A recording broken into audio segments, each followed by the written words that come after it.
Go ahead. Okay. I went through some of your games with the Nimzo.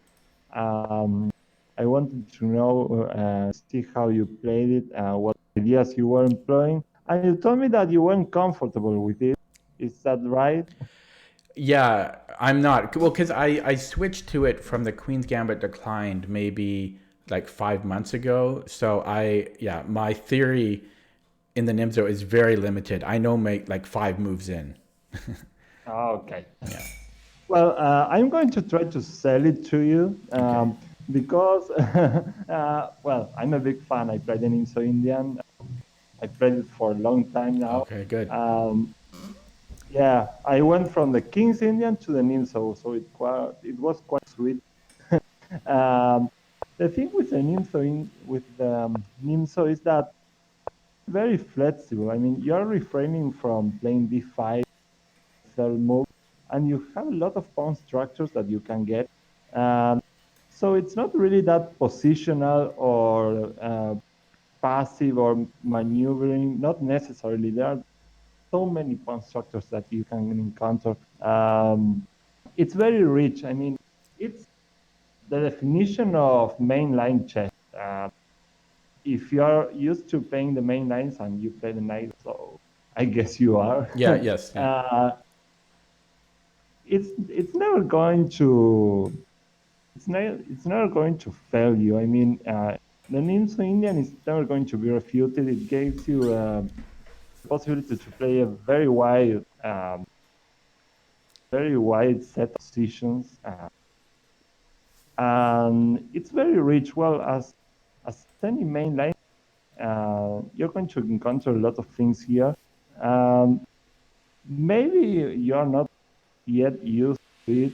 In some of your games, you had very good opportunities to get some classical plans going on that maybe could have given you not only a very good game, but even an advantage at some point. Uh, Yeah, all of them are. Yeah, I'm I was sorry. just going to say, yeah, I think part of it is because I'm so not used to same side castling Oh, that I have a hard time figuring out a plan. So that's one of the reasons the same side casting makes me feel very uncomfortable. And the other thing is, what do you think about? Because I play the B6 line of the Nimzo. What do you think of B6 versus say D5 or C5? it's perfectly valid. Okay. It's one of those structures you can get. Sometimes it's called a hybrid between a Queen's Indian and an Mm. Nimzo-Indian. It makes sense. You play the Queen's Indian, so it's fine. And it seems so it's smooth. I mean, when Nimzovich conceived of this opening, uh, he thought about this plan with taking on c3 just to give his opponent double pounds and playing b6. His idea was, well, hyper modern. He wanted to get good control of the center without moving his pawn to d5. And that's the main idea behind the creation of the Nimzo-Indian by Nimzovich himself. With b6 and bishop b7, he tried to get control of the e4 square, allowing white to play e4 at any point without the need to play d5. So b6 it's not only a perfectly good move, it's also part of the idea of the creation of this system. So in many variations, yeah, you can play b6 right away. Um, all of these games are rapid games. All of them are at 10 minutes, I think it's the control. Mm-hmm. It's without increment. Mm-hmm. In all of them, yeah, you play structures with this seed, if I recall well.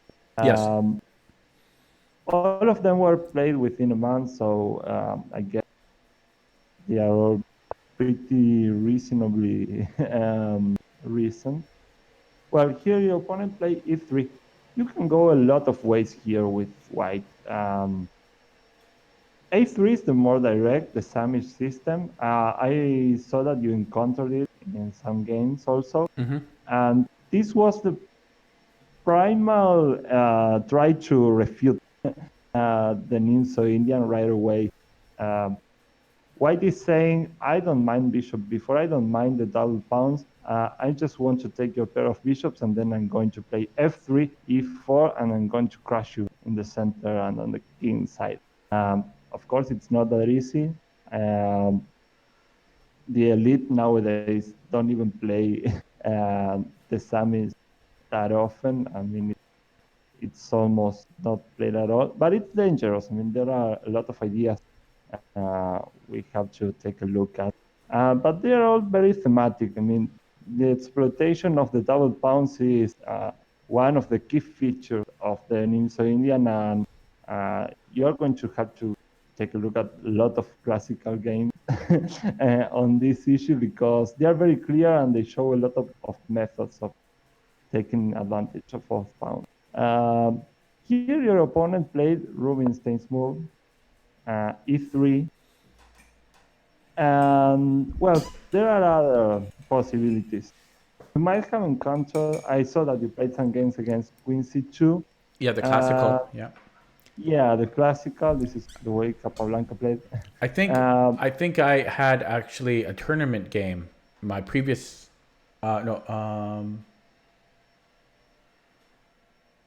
was it the previous tournament? No, it might have been either the previous tournament. No, 2 tournaments ago. I played against Queen C2, I think. I might have it among the games It was that either you passed me. against Paul LeBlanc. I mean, it was he either played Oh, Queen C2 or Queen B6. I can't remember. Queen c2, Queen b3. Well, yeah, Or too Queen late B3, yeah. this time. I forget. Yeah, I'm going to take a look at that. I don't know if it's among the tournaments that you send me for Lichess. Oh, it was Uh, it was from the that must have been New West. Uh, New I'm West going to take a Fall. look at it. Okay. Okay, yeah, but because I don't remember, and well, a long time control game, even better. um, Queen c2 is part of the strategy for white, not to get double pounds. That's the idea. But when white wants to avoid the double pounds, he's making some sort of concession too. He's giving away some important temp in the opening. He plays Queen c2, then he goes a3 just to force you to take, and then he can retake here with a queen. Two tempi that he's waiting. He's playing Queen c2 and a3 just to get you to take on c3. On the other hand, he doesn't ruin his structure, so it's a very valid idea. But they're basically the kind of approaches that white has in this opening. He can allow the double pound. He can even provoke you to take on c3 in the sandwich system, or he can play something to retake with a piece on c3 so that he doesn't get his pawn structure ruined.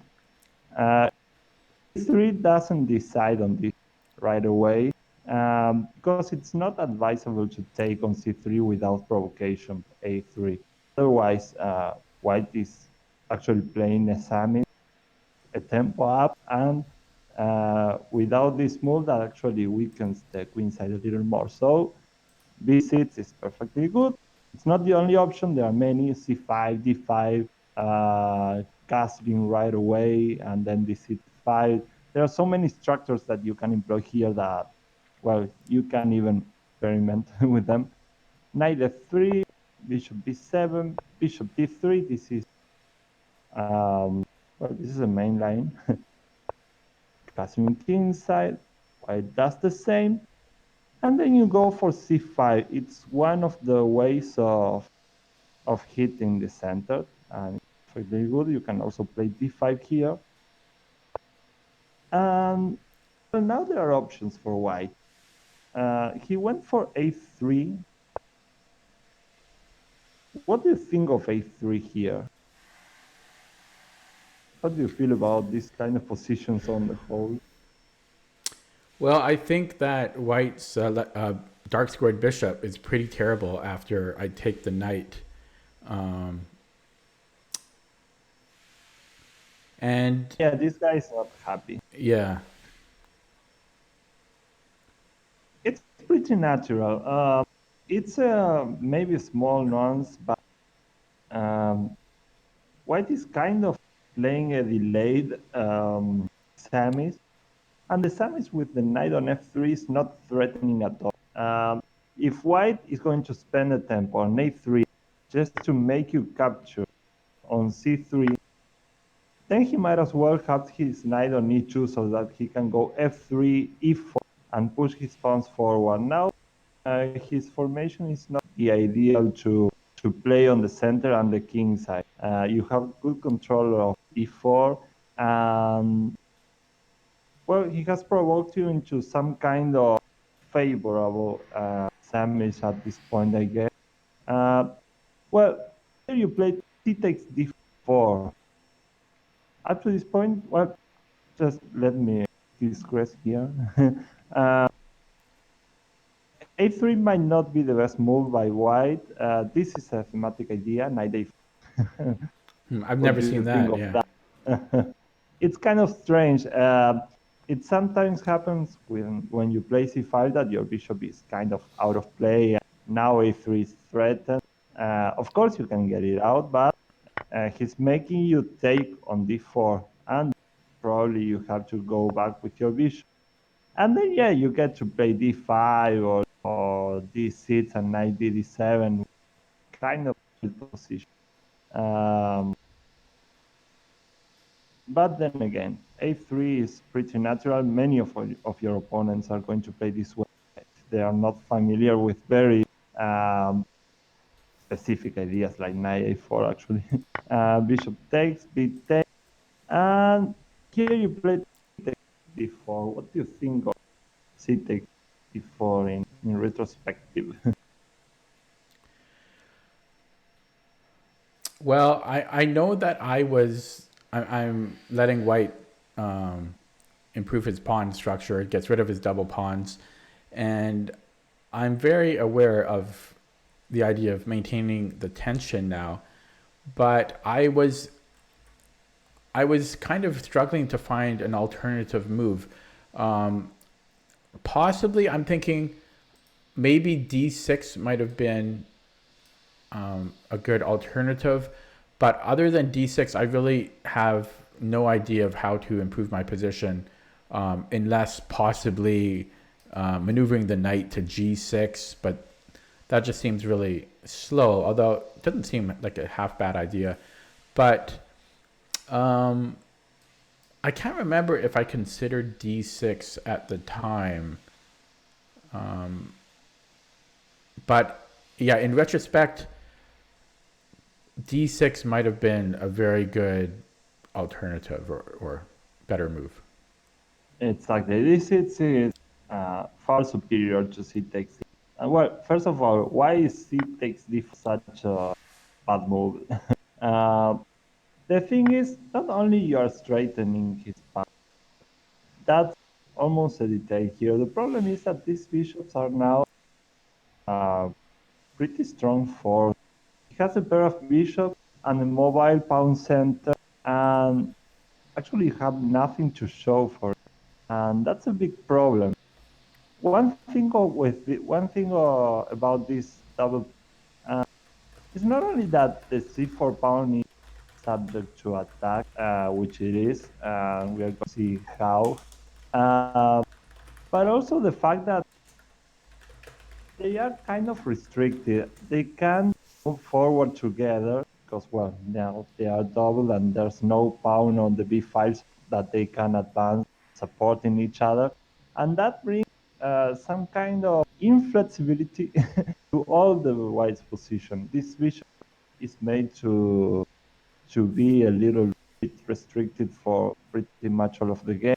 If white wants to go e4 at some point, you're going to play d6 and e5, and both are going to be locked in for much of the game also. Just because of these double pawns that, well, they don't have the flexibility to move forwards, pushed by his own pieces from behind. And that sort of communicates to the rest of white's position. So the problem with the dark pawns is not only that they are weak in and of themselves, but also they bring wide problems with the mobility, his whole position or with his minor piece. So c takes d4 kind of solves all his problems in this aspect. Now he has a lot of very productive plans. He can go bishop b2, a4, a5, which I think your opponent didn't consider. He's going to leave you with a very big weakness on b6. He takes on b6 and you take back. Um, but well, your opponent didn't play with much care, and you got plenty of opportunity. And I found this game very interesting because it shows automatic moves don't cut it. He wasn't thinking in concrete terms, and he gave you a lot of opportunities. Um, it's interesting from the point of view of the management of the bank. I don't think he handled it well. You play these seats here. Yeah, too late. Yeah. Yeah, with a pawn on c5 and on c6, it will be better. Okay. Um, well, he went for bishop b2. Well, let's go back a bit. I mean, before you took on d4. Well, in the games I left you on the other study for you to go through, they are all Nimzo games. He showed very instructively how to play this kind of position. Um, these pawns have to be restricted, and then at some point, this 6 is a good way of starting to do so. Maybe knight c6 does make sense. In many occasions, you can go a5, bishop a6, and pawn is rapidly under attack. I don't know if you are familiar with this maneuver. No, I'm not. Well, it's kind of a typical way of putting pressure on this. It's not always that easy because the fine line between getting your pieces jammed on the queen side, or white just defend the pawn effectively, and also about pushing his central pawns that can be dangerous. But sometimes it proves very effective. Maybe couple c8, and then you start threatening c takes d, and this pawn attack. And it's kind of difficult to fake by white. It depends on good timing, but mainly black tries to block the center first, so that then he can pressure with his hand without fearing the attack on the center on the king side. As we were saying, in this kind of delayed summit, white doesn't have it easy to find a good plan. This knight is kind of on the way. This knight on f3. He needs to play e4 and f4. On the other hand, e4 makes this bishop very bad. For example, let's say you play. I'm sorry. This 6 was the last move. Let's say he plays an e1, just for example, e4, and then you go e5, and this bishop is made to look very silly. And then you can go knight a5, bishop a6 at some point, and you're going to be very comfortable, I guess. Oh, really? I'm really scared of d5 there. At this point, Yeah. e5. Yeah, well, that kind of solves this problem for white in the short term. But then you can go to blockade the king side. You can go knight g6, and then maybe knight h5, put a knight on f4. He kind of loses control over some vital squares. Nimzo also showed some very good restriction techniques on the king side. I know it's kind of maneuvery, and Yeah, it might seem slow. I really, really don't know what to do with the bishop here. I feel terrible in this position. Are we planning something like an f5 break? At some point, yeah, it could. First, you try to control. If you get a knight to f4, Maybe this bishop goes back because he suddenly doesn't have anything to do on the queen side. And if you get control some vital squares here on the king side, for example, f4, you go bishop g4, maybe you start h6, g5. You might even get an attack there. It happens a lot actually because white is so restricted and he has so little options with sad bishops on c1 and d3 that you kind of get a free hand.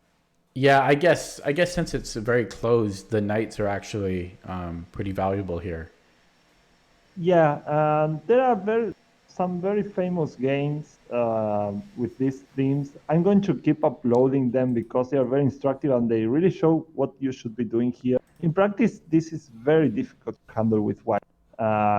He doesn't have a constructive plan, and that's a very tough thing uh, to overcome.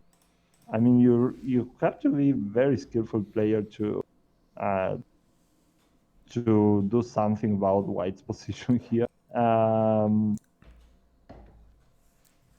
So this c5 is a very valid option here. It's a kind of position that I would guess Nimzo dreamed about. So c takes d4 changes everything at this point. After you play d6, bishop b2. So Well, this bishop b2, yeah. sorry, just to confirm. So in this position, d6, would that be the best move? It might be a close call. I don't Yeah. know how knight c6 work. I mean, tactically, maybe we have to take a look at e4, and after this sits, it might be the same, or maybe white e5. Maybe we can spare all the calculations and just play this sits because we are going to play it anyway. But after c takes, I'm just going to turn on the engine. I'm curious what it says here. It's actually not loading for me. I might refresh. Oh, there we go. Oh yeah, so it jumps from about minus 0.3 to plus 0.8. So yeah, okay, wow. I was just curious how much of a difference that move made. In practice, it gets very difficult for black. It's difficult not to incur in new weeks, actually. He played kind of automatically here. You went for d6. It's difficult to make a choice at this point because if you go d5, all your dark squares are going to be very weak. After c takes d, if you take with the pawn of 5 is going to be weak also. So this is not easy at all. d6. Now bishop b2 is not a bad move at all. It might even be the best move, but I think he was playing kind of on autopilot mode at this point. For example, a4 is, I find it very annoying. If you get to play a5, and you're going to have an additional problem with a weak pawn on b6, and well, the weaknesses are piling up. I really don't like it. He played good, can be a bad move. Knight b7, and now how do you feel about his rook e1? Is this a valid plan? Yeah, I thought it was a very natural move. I didn't really think much of it because it just seemed very, very natural. It looks like he's planning to just push the e-pawn. Well, there's a little bit of a problem with his pawn push. We are going to see why. Well, I'm going to ask you about it later, so I'm not going to show you right away. This move rook c8, I'm curious what was rook c8 about? Yeah, it's just a move. I have no game plan. I have no plan. It's just one of those moves that here I was on autopilot. It's just I really have no good answer. Well, it kind of makes sense, I guess. You're pointing to that pawn on c8. It's a semi-open file, so that's about it. Yeah. Um,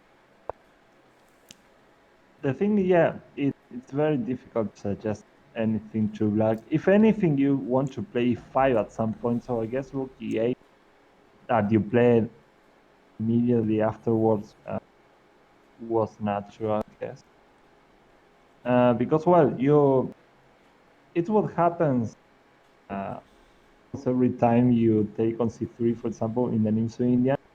You part with your dark square bishop, so you need to put all your pawns on dark squares just to compensate for the lack of your bishop. So the plan of playing e5 here makes a lot of sense. So rook e8, maybe even queen e7. No, queen e7 I don't really like, because a4, and now can go bishop a3 at a suitable moment. Maybe rook e8 and e5 makes some sense here. Um, but here he gave you an unexpected opportunity. After this, I guess a4 is still strong, even more so now that your rook isn't on a8 anymore. But he played e4, and that's a very bad move from a positional I standpoint. was scared. Of Yeah, e4 looks e5. well, e4 looked strong to me upon first glance. I just see the march of the pawns, you know. Well, Um, it's kind of impressive because it seems like you're going to push all of your pieces back. yeah. Uh, the thing is, he's weakening control of dark squares, and you're actually planning to put all your pawns on dark squares here. Uh, so now it was time to go for e5. You're getting this square here, the c5 square, which is going to be very big for a knight. I know you're kind of sacrificing a pawn at the moment. Well, Uh, it's more that I mean I think I looked at e5, but I think I pretty much like immediately uh, ruled it out because of I just look at my bishop. this bishop Yeah, I'm just terrified of d5. d5. Well, this is very good. This is a very good development for you in the game. Now you get this huge, strong square for a knight. Both white bishops are pretty much well buried. And this pawn is now very weak on a semi-open fight. So now you have all the play. I mean, white might well be very bad here. I don't think he's standing well anymore. For example, you can go bishop a6 immediately. Well, he's going to have a lot of trouble defending this. Like rook a c1. Rook c1. And I'm thinking of I like knight c5 right away. A very strange consequence of this pawn structure and of the double pawns is that this bishop on d3 is very bad, but at the same time is kind of necessary to hold on to the c4 pawn. Um, Here the threat, I guess, is to take on d3, double up on the c5, and this pawn is going to suffer a lot. Um, Oh, and then we could possibly put the f knight to c5 if he lets us. yeah, yeah, you can start shuffling all your pieces Okay. to Yeah, the I kind of inside. like that Uh, plan.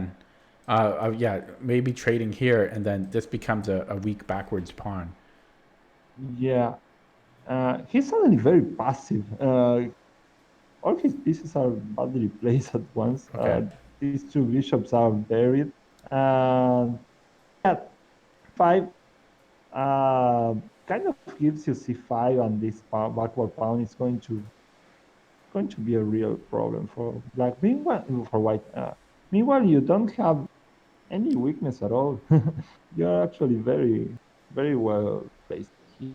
Um, in fact, it's kind of a dream for black in many positions of the Nimzo-Indian to get white to play d5 without the need of playing c5, because then you get c5 for your knight. Well, it can be pushed back from that position of strength. So usually white waits for black to play c5 when there's still a c pawn, just to play d5 and not give that concession to black. But here he played e4, and after e5, then there's no way back because this pawn is not going to be supported by a fellow pawn of its own, and you're going to get the c5 square by force. He can't avoid it at this point. He can try to get the advantage of a pawn, but this bishop is suddenly very sad. For example, knight takes, bishop takes, and rook e8.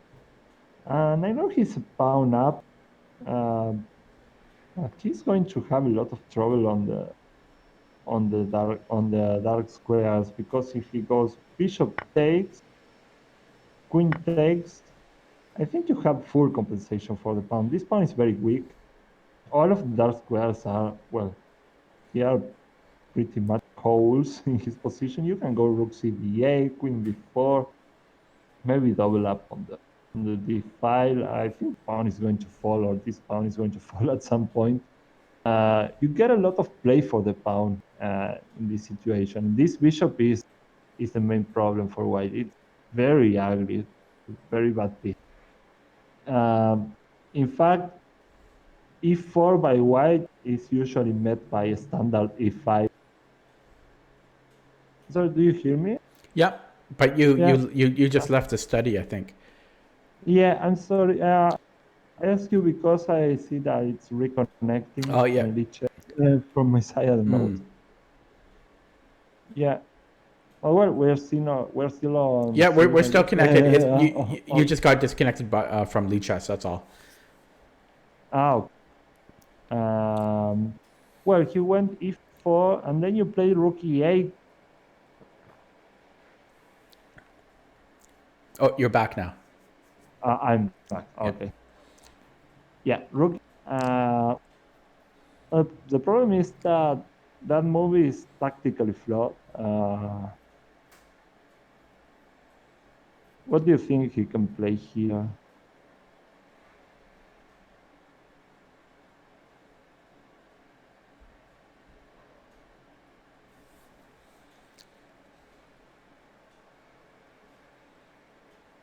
Well, if he plays e5, I either have to take his knight, but eventually I'm going to have to take d takes e. So e5, d takes e, and then if d takes e again, yeah. So my f knight is going to be in a really bad position. I think that's the problem here. Is e5 by white. So e5, d takes, and after d takes again, my f knight has not a good square. Yeah, this has to be a problem at this point, I guess. Yet after d take, I don't know if I want to take with the pawn. If I'm going to take d takes e5 here with white, I really want to make sure that I actually have something. I mean, tactically speaking, because if I get nothing out of this square is again going to be a problem. This bishop is going to be threatened, and it's kind of hanging in the air at this moment. This pawn is going to be very weak. This bishop is a big force, and then my own bishop of b2 is going to be blocked by the pawn on e5. So I guess that white has to calculate this, because if he gets nothing at all, he might as well take with the knight on it. And after knight takes e5, maybe you can take with the rook, and your pawns are, well, they are very healthy now, and you have a pair of bishops which look very big on b2 and d3. So after e5, d take, I was thinking of knight h5. I don't know how this works, but it looks ugly. But If the knight isn't falling, you might get away with it, and then next you're going to play knight 5. So at this point, I guess you. What about knight G? Oh, sorry. Well, no, the queen's on that. Yeah. Okay. Uh, It just seems so wrong to put it there. yeah, it seems very odd. I. But then again, if this knight goes to f4, then maybe it's not so badly placed. Yeah, you get this square here on c5, so it's kind of uncertain. If I were white, I would probably take with a knight, and I would keep the integrity of my pawn structure on the side. And this is very good for white either way. It has a pair of bishop and mobile pawns on the center. Nice space advantage. He can't for more than this. There's no active plan whatsoever for black, and there's still a lot of productive things to do. With these hanging pawns, this is once again, a standard plan, a4 and a5, to get even in the department of pawn weaknesses. These pawns on d4 and c4 could get weak, could be attacked, but you can also get black to be left with a weakness on b6 after you take a takes b, a takes b. With a pair of bishop, I guess this is very favorable for white. So yeah, he could have gone e5 immediately, but again he made kind of an automatic move that rook c1. I just don't get it. It's an overprotection of c4, a little bit unnecessary. I think I think both him and I are just doing these kind of automatic lazy moves. Yeah, it's kind of understandable because it's a rapid game, so you have to be kind with your own eyes. You have to play what looks good at first sight. It's difficult to. It's kind of they're lazy moves though, right? Yeah, they are lazy. Yeah. yeah. If you do this on a classical game, yeah, I think it. Yeah. I think it's a problem. But yeah, in rapid, a lot of these moves are made without even thinking. But here, yeah, you play h6, which I kind of don't get. You are afraid of the Greek gift here on Oh yes, h7. yeah, I was. Yeah, and you're giving you kind of a cape route, though it's kind of sad to play knight h7. Yeah, I was. I think I played h6 because I was scared of e5. Yeah, yeah, and this bishop, uh, maybe a But bishop takes h7. There's nothing there, but everything you said yeah, before about e5 still seems to hold available right now. It seems like e5 you're still. exactly. You're not even giving a pound here, so you don't even have to prove some compensation in the same lines that we saw before. Now you're actually pretty well here. You're, you're getting this square. He likes it. Your knight is going to land on c5. And if this knight goes to c5, you're hitting here, and you're hitting the e4 pawn too, so you get plenty of counterplay. So yeah, e5 gave you a favorable structure. e4, in retrospect, let me go back and move. e4 was a positional mistake. It's kind of funny, but sometimes you want to provoke him to play this e4, so just so that this bishop on d3 get kind of trapped behind his own pawns, and then you can go e5, definitely parry it. So if white keep this structure intact, you're going to have a lot of trouble because the bishops are pretty strong, and at some point they are going to support the advance of his pawn. But first he has to resort to other plans because now you have this interesting resource with e5. So a4, a5, I guess it was the way to go. I'm sorry, the arrow is going where it wants to go, not where I want. I guess this is kind of a natural plan. It might not be the only one, but it looks good. So rook e8, rook c1, h, and now he went for e5. But he did what he shouldn't have done here. He took with the knight. You took with the knight too, and only then he took with the pawn. If he was to take with the pawn, he might as well not exchange the knights on f3 and d7 because now your knight on f6 has a very good square on d7. You don't have to solve the problem of this knight, which was heading for h7 maybe. And now you get to play knight c5, and you're not worse here. And what I want to point out is that you might be even better here. Suddenly, this bishop is, well, pretty much buried behind his own pawn. Your bishop is a giant after this if, and that has to be taken into account. Sometimes the pawns go too far and they are just exposed. This pawn is going to be exposed in an endgame if some heavy pieces go out of the board. And you're going to play knight c5 here, and you're standing very well suddenly. The problem for white is that he doesn't have enough minor pieces to launch an effective attack on the king side. Well, he went for queen h5 either way. Makes sense. Knight c5, bishop b1, and here you played queen c7. What do you think about this queen c7?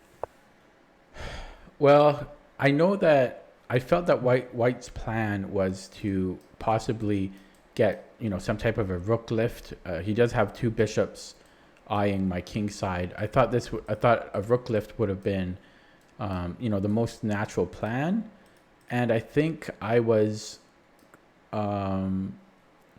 well. First of all, I should note I did only have 4.5 minutes here. Yeah, I was a little bit low on the clock, but I think I was kind of proactively getting off of the open file that might be contested by white, and like I didn't really have a set game plan. I'm not sure what I was going to do. Oh, I think I was playing queen c7 to get off of this file, and then I think my plan was to double up rooks on the d file. I'm pretty sure that's what I was planning. Oh, fine. You're right. His plan is rook c3 or rook e3, and then rook g3, and it's very strong because now he has, at the very least, 3 pieces and potentially a strong bishop if he gets rid of this pawn. All of them are eyeing your king here on g8, and you're going to be in a lot of trouble if he gets to do that. And queen c7 doesn't actually oppose that plan. I think rook c3 is pretty much winning. I don't think you can cope with such a strong attack. And now your pieces on your knight on c5, your bishop on b7, and the queen on c7 are too far away from the king side to give the king some help. Now it was time to penetrate with the queen. You could queen d2 here. True, he's not going to hang these pieces that I marked, but the queen has a very disruptive effect on white's pieces, even if they can still be defended. For example, if you go bishop c3 here, you can, at this point, I guess you can go for queen g5, and, well, you're defending, I guess. You're threatening mate on g2, so I guess to exchange queens. And then the endgames are interesting for you. I mean, this bishop is going to be blocked pretty much permanently. Then you can go rook e d2, and you can hit on very weak pawn. This pawn on c4 is a big weakness. It doesn't have so many potential defenders, and it's isolated on a semi-open fight. So you can get away with this, I guess. You could play like this. Queen d2 very annoying for white. As I say, the queen might not pick up anything, but it's very disruptive, and Excuse me. uh, cheers. Oh, uh, um, well, it kind of distracts white from his projected attack. Nothing of this works anymore. So yeah, queen d2 was an effective way of throwing white off his attacking intention. Uh, Queen c7 doesn't do anything about that. But this is a very strange move by your opponent. Queen d1. Yeah. He's uh, taking his pieces away from the attack, I guess. Yeah. I don't know what that was about. It's an attack on the reverse. Well, maybe he wants to go queen c2, but maybe it's too much. Yeah, it's a weird move. Uh, Yeah. yeah. Well, rook c3, I think it might have won pretty easily. Queen c. I beat him to his own idea. You set up the battery first. Rook e8. Well, around here he might have noticed that this isn't working. I mean, at the very least, you're going away with your king, and again, you can post a knight here and threaten queen c5, starting to look very ugly for him. Queen e2, rook d7. Well, and your knight on c5 is perfectly well. Yeah, I missed that. I missed rook d6 here. Well, it is interesting. It's difficult to believe it worked. Two pawn is a pawn, I guess. Uh, Bishop c3. I don't understand bishop c3. Maybe he wanted to prevent queen d2. Maybe I was thinking more of queen c2, but then I guess you can go knight d3, and again you're threatening queen c5 check, which is pretty Yeah, strong. or queen d3. Yeah, you can get away with queen d3 also now. After queen c2, queen d3. I don't know about it. I think you're losing material there. Let me see. Queen c2, queen d3. There's some white can win a piece here.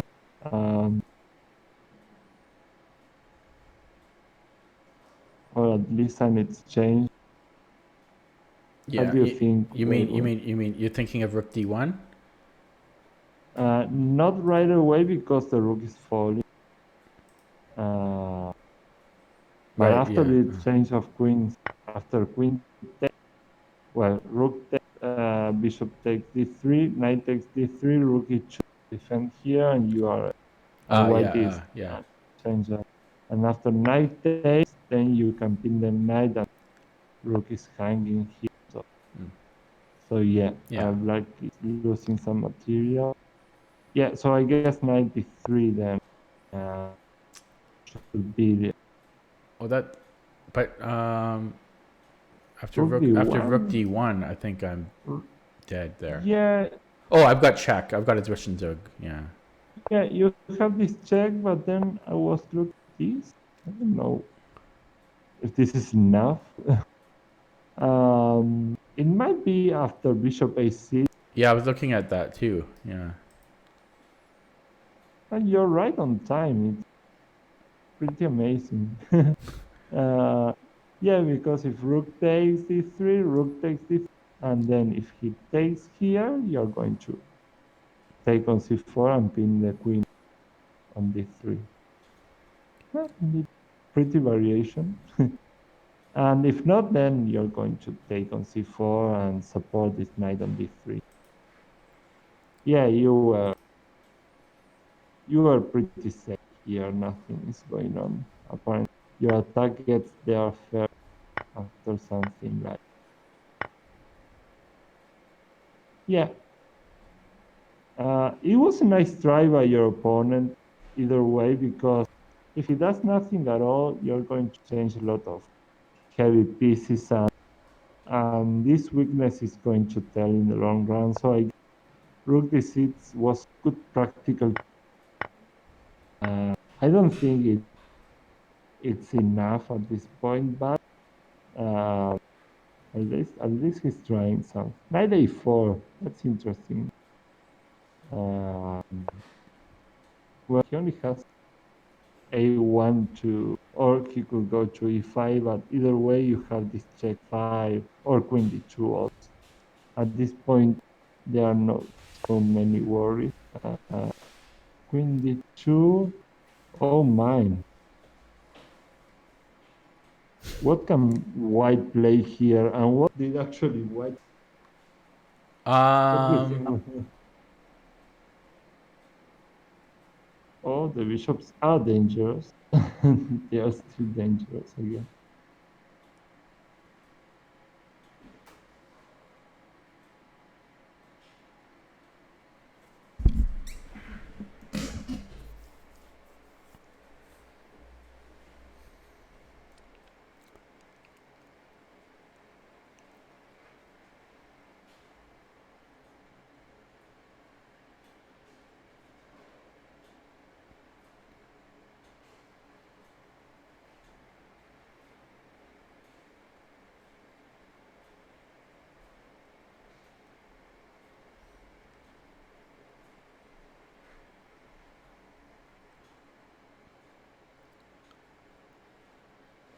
I'm not saying it.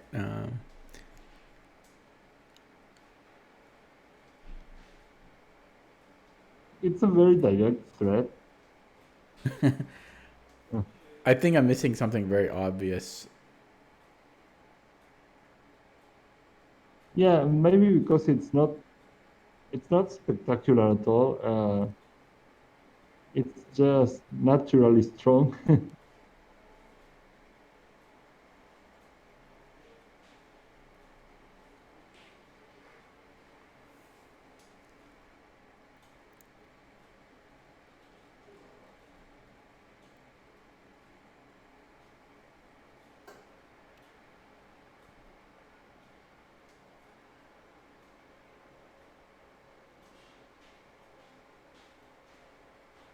Oh, I'm looking right now at Queen e5 because we can't play f6, and yeah, Queen e5 looks. Yeah, it's a weird move because I don't see if Queen e5 maybe we have Queen g5. Yeah, this was the only. You didn't play it. You started running with a king, but these bishops and the queen are going to be too much. But yeah, queen g5 was the only move at this point. Oh wait, why can't I? Why can't I play Queen g5? Yeah, it's the only move. I think it was the only chance. I guess it's the Oh only yeah, move. and Yeah, I moved the king. Oh, that's kind of weird. yeah, and now that went out of control. uh, Because I'm also threatening. I'm also threatening bishop takes f3 as well. uh, well, yeah, going to exchange queens, and then your bishop might be hanging. But yeah, if he goes to a bad square, for example, after queen c7, I guess now that your rook is Ah, defended by queen, you can go bishop take. Yeah, maybe in this position you can take on f3. Yeah, you still have this queen g5 that held everything together apparently. Um, but yeah, here it was the moment of the game where you blundered and you played king yeah, f8 and he started chasing you. yeah. In That's over. Yeah. a couple of moves. But yeah, you still had queen g5. Maybe he surprised you with this one. It was tough to recover with being low on time. But yeah, what I get from this game is what you should pay attention to. I think this position, this is the main, this is the main event of this from this game. This plan with d6, knight c6, e5 is very standard and it gives very good results.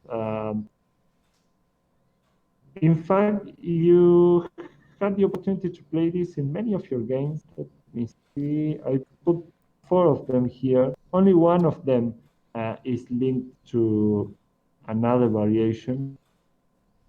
I think it's the third one. Well, this is against Renciata. Knight f6, knight f3, e6, e4. Well, it started as the Queen's Indian, but well, suddenly you got this hybrid. Bishop d2. Bishop d2 is well, it's not a critical move, so it's one of the attempts that followed the first games of Nimzo-Indian. After Nimzo-Indian employed this plan with bishop takes c3 and b takes c3, people started to look for ways of avoiding the double pounds because, well, Nimzo-Indian was very effective at exploiting them. So all kinds of moves appeared to avoid the double pounds. Queen c2 was one of the first. Queen b3 was played very frequently at that time. And even bishop d2, that, well, bishop d2 is an ugly move. It's very passive. The thing is, even if white gets this pair of bishop, you can still eliminate that bishop with knight e4 and then knight takes c3 at the very least. So bishop d2 is, well, it's not threatening. So you castle a3. Well, white spends a lot of tempo just eliminate the bishop. Bishop b7. This is perfectly fine. e3. Knight e4. Play it. Well, if white is going to be consistent with his strategy, he should play rook c1 and try to take the rook here, or queen c2 also maybe.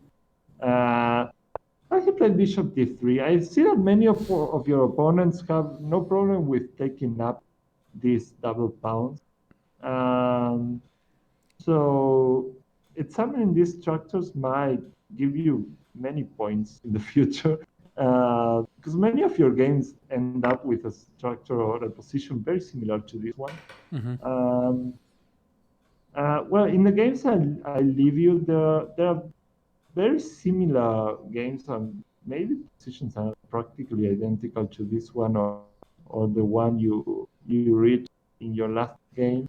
But here, this is even more favorable to you because white exchanged 2 pair of minor pieces, and he needs to get an attack going on the center with e4, f4, and he needs to try to get something on the king side, and he's running out of minor pieces to do so.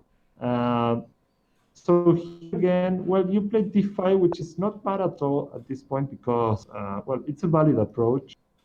I played d5 here because I know that like one of the main things I learned about the Nimzo is where black is trying to prevent white from playing e4. So I was basically just trying to prevent white from playing e4. Okay. It's a valid approach at this point, I guess. This is the typical structure an Nimzo-Indian player would like to attain. If e4, then again, this bishop is not the greatest bishop ever. And here you can start playing according to your plan. Knight d7, and then you're going to go e5, and this bishop is sad. Okay, I'm seeing the structure again. So yeah, e5. If the move I'm scared about, if d5, we just plant the knight on c5, and I guess the bishop that I'm so terrified of, I guess it can go to a6. Yeah, exactly.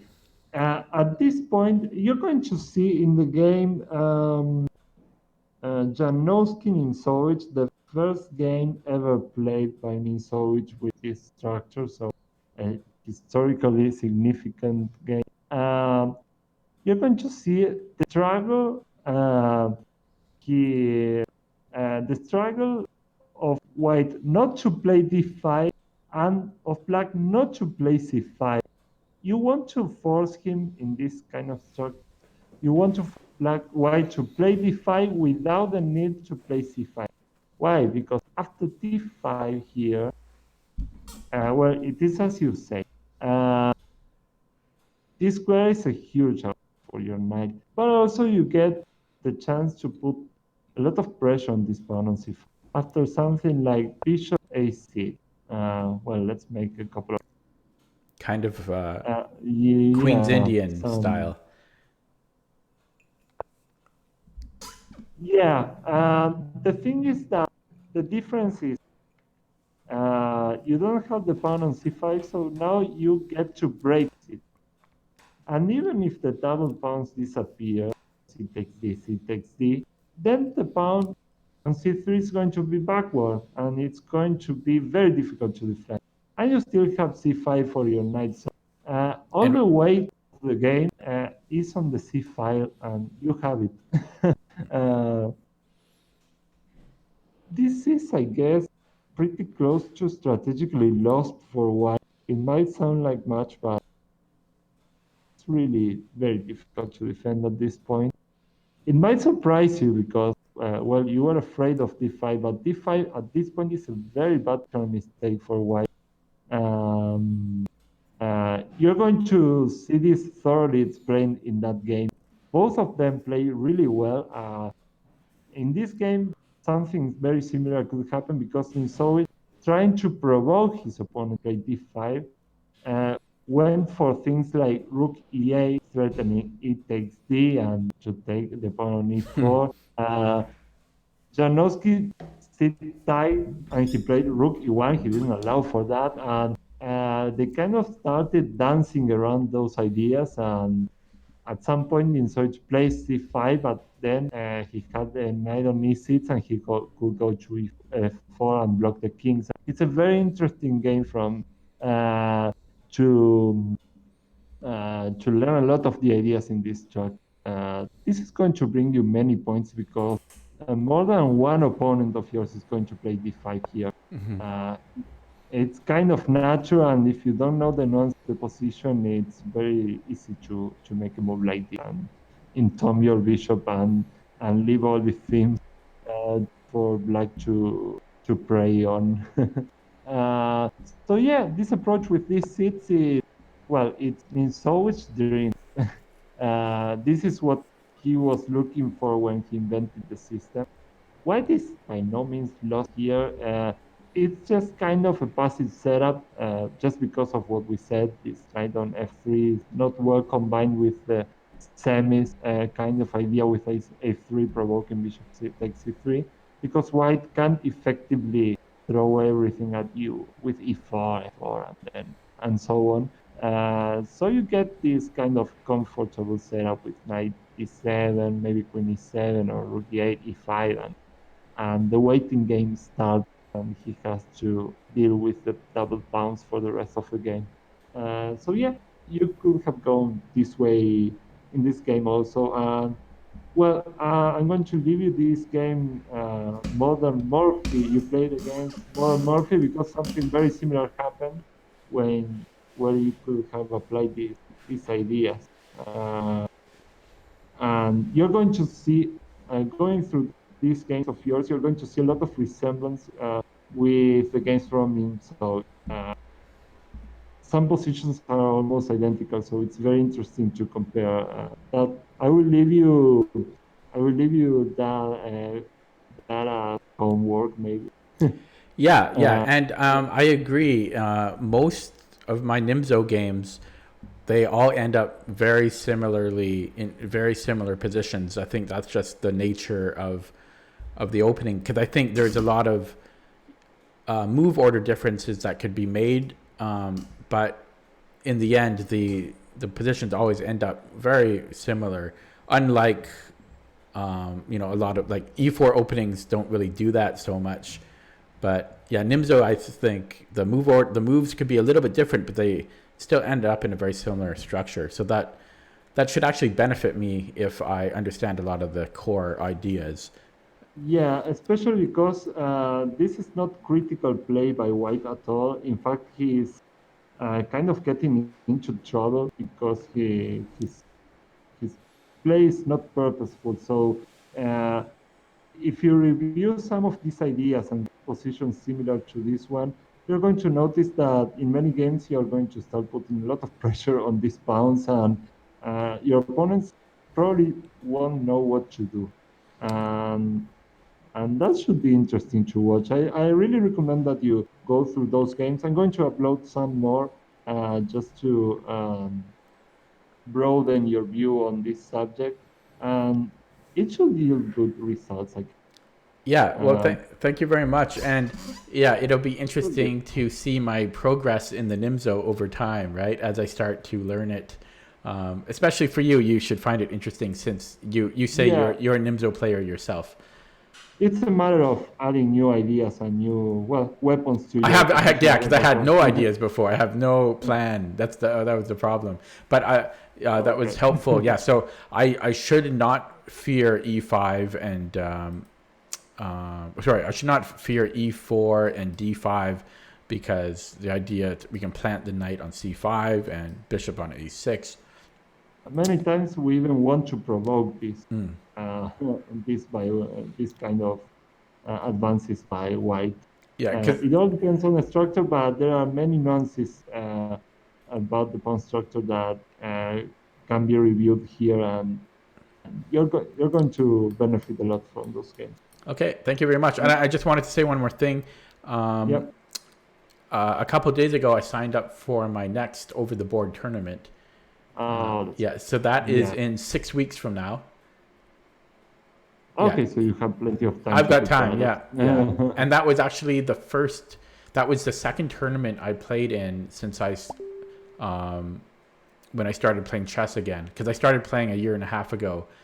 And so that was the tournament I'm going to. It's and this is a new edition of the same tournament.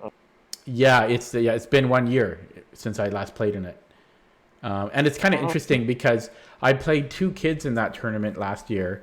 I drew both of them, and in that tournament they were rated about 1,400, and and now they are like 1,880. Yeah, a year later. Crazy, right? Yeah. Yeah, never 1,400. A lie. You're the one who has to cope the underrated. Yeah, it's hard. I'm playing in the under 1,600 because I'm 1,399 is my rating. Yeah, and there might be a lot of players like that. It happens. Yeah, it's a pain. I know. It's a pain, but I think once I like improve and get out of the certain like sandbox, I think there might be a jump in rating once I get, because I think the kids everyone is struggling to climb up and everyone is kind of underrated.